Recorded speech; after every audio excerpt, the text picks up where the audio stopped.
le musée Hyacinthe Rigaud nous offre une exposition estivale d'envergure internationale en jetant une lumière inédite sur le travail fascinant de Georges Daniel de Montfrède, ce peintre extraordinaire qui a vécu ici, dans les Pyrénées-Orientales, y arpentant, dans sa peinture et dans la vie, les paysages du territoire pour les immortaliser dans des toiles aux couleurs ensoleillées.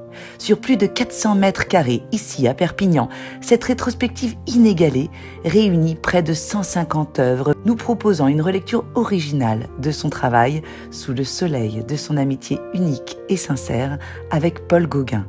C'est à Montfrède que Gauguin confiera ses toiles lorsqu'il se rendra en Polynésie. C'est à Montfrède qu'il écrira près de 85 lettres de correspondance depuis les îles Marquises. C'est encore à lui que sera confiée l'exécution de son testament des années plus tard. Cette histoire, Montfrède l'a consignée dans 96 carnets journaliers, rédigés sur plus de 30 ans, racontant chaque moment de sa vie. 10 000 pages dont nous allons pouvoir découvrir des inédits ici et l'intégralité sur le site du musée. Nous suivons le cheminement singulier d'un artiste naturaliste, véritable passeur de modernité, aussi bien dans son art que dans son rapport à l'œuvre de Gauguin, que l'on mesure ici avec ces fameux bois gravés qui lui serviront à l'impression du manuscrit Noah Noah.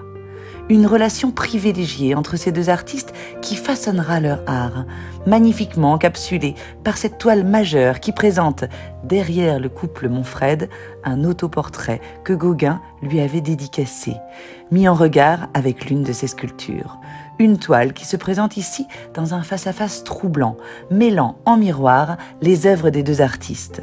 Avec ce nouvel éclairage, nous redécouvrons l'œuvre facettée et virtuose de Montfrède, une œuvre qui transporte notre regard, donne envie à de flamboyantes natures mortes gorgées de couleurs, jouant sur les matières, les motifs, les effets de lumière pour faire vibrer ses compositions.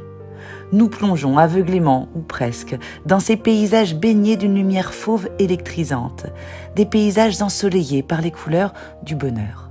Au fil de la visite, Montfrède se révèle aussi comme un véritable maître de la figure humaine, magnifiquement illustré avec cette galerie de portraits, sensuels et sensibles, jouant sur une palette audacieuse et subtile d'une modernité picturale troublante, comme ici, avec cet autoportrait à la veste blanche, une pièce historique où rayonne le divisionnisme des couleurs, présenté en 1889 lors de l'exposition organisée par Gauguin au Café Volpini, juste en face de l'exposition universelle. Montfrède s'affirme avant tout comme un artiste libre, qui ne peut se cantonner à un mouvement pictural précis, mais qui s'inscrit définitivement dans la construction d'une modernité fondatrice du XXe siècle.